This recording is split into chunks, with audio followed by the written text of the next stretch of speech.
Hello friends, welcome back to my channel. இன்றைக்கி நம்ம கிச்சனில் ஒரு சூப்பரான ஸ்நாக்ஸ் ரெசிபி தான் பார்க்க போகிறோம். கேரளாவில் ரொம்ப ஸ்பெஷலான பழம் பொரி எப்படி செய்யுதுன்னு பார்க்கலாம். இது நம்ம பழம் பஜ்ஜி கூட சொல்லலாம். இதோட டேஸ்ட்டும் ரொம்ப சூப்பராக இருக்கும். அதே சமயத்தில் செய்கிறது ரொம்ப ஈஸியாக செஞ்சிடலாம். ஒரு 10 நிமிஷத்தில் நீங்கள் செஞ்சிடலாம். இதுக்கு தேவைப்படுற பொருளும் ரொம்ப கம்மியாக தான் இருக்கும்.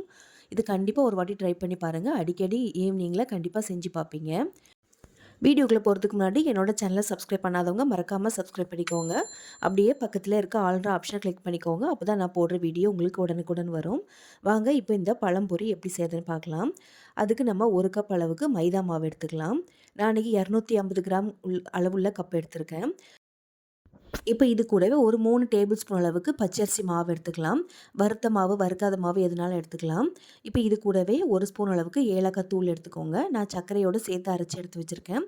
அது இதில் சேர்த்துருக்கேன். இப்போ இது கூட கலருக்காக ஒரு 1/2 டீஸ்பூன் அளவுக்கு மஞ்சத்தூள் சேர்த்துக்கோங்க. இப்போ இது கூடவே ஒரு 2 டேபிள் ஸ்பூன் அளவுக்கு ஒயிட் சுகர் சேர்த்துக்கலாம். நமக்கு ஆல்ரெடி பழத்திலே இனிப்பு இருக்கும். அதனால் 2 ஸ்பூன் அளவுக்கு கரெக்டாக இருக்கும். இப்போ இது கூட கொஞ்சமாக ஒரு 1/4 டீஸ்பூன் அளவுக்கு உப்பு சேர்த்துக்கோங்க. கூடவே ஒரு பிஞ்ச் அளவுக்கு பேக்கிங் சோடா சேர்த்துக்கோங்க.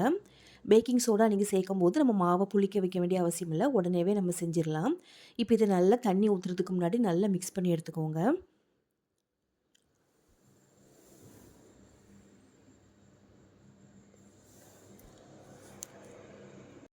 இப்போ இது நல்லா மிக்ஸ் பண்ணதுக்கப்புறமா கொஞ்சம் கொஞ்சமாக தண்ணி சேர்த்து நல்லா தோசை மாவு பதத்துக்கு மிக்ஸ் பண்ணி எடுத்துக்கோங்க. ரொம்ப திக்காகவும் இருக்கக்கூடாது, ரொம்ப தண்ணியாகவும் இருக்கக்கூடாது. நமக்கு தோசை மாவு அளவுக்கு இருந்தால் தான் நமக்கு அந்த பழத்தில் முக்கி எடுக்கும்போது நல்லபடியாக அதில் கோட்டாகும். இல்லைனா தனியாக பிரிஞ்சு வந்துடும். அதனால் கொஞ்சம் கொஞ்சமாக சேர்த்துக்கோங்க. எவ்வளோக்குள்ள தேவைப்படுமோ அந்த அளவுக்கு பார்த்து சேர்த்துக்கலாம். எனக்கு இன்றைக்கி 1 கப் அளவுக்கு தண்ணி தேவைப்பட்டிருக்கு.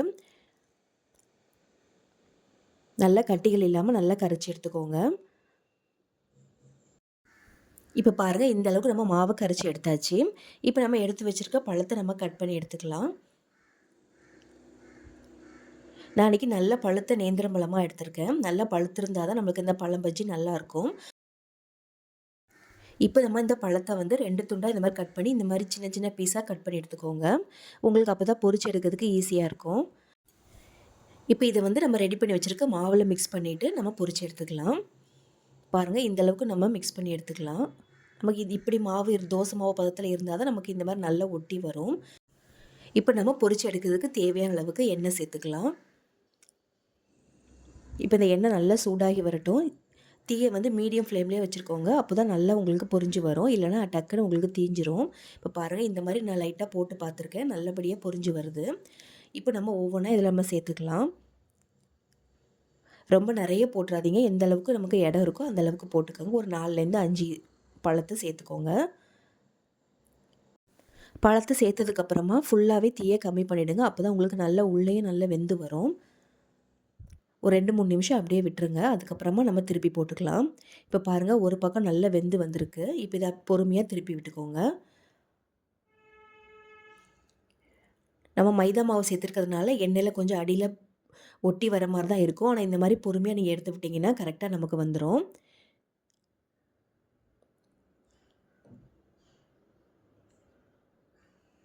இப்போ இது எல்லாமே திருப்பி விட்டுட்டு மறுபடியும் ஒரு 2-3 நிமிஷம் வேக விட்டுடலாம்.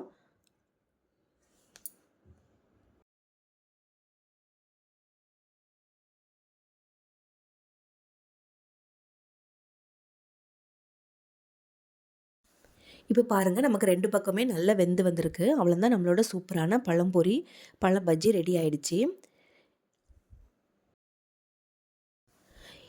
இந்த ஸ்நாக்ஸ் கண்டிப்பாக நீங்கள் ட்ரை பண்ணி பாருங்கள். ஈவினிங் டைமில் உங்களுக்கு ரொம்ப ஈஸியாக ஒரு 10 நிமிஷத்தில் செய்கிற மாதிரி தான் இந்த ஸ்நாக்ஸ் இருக்கும்.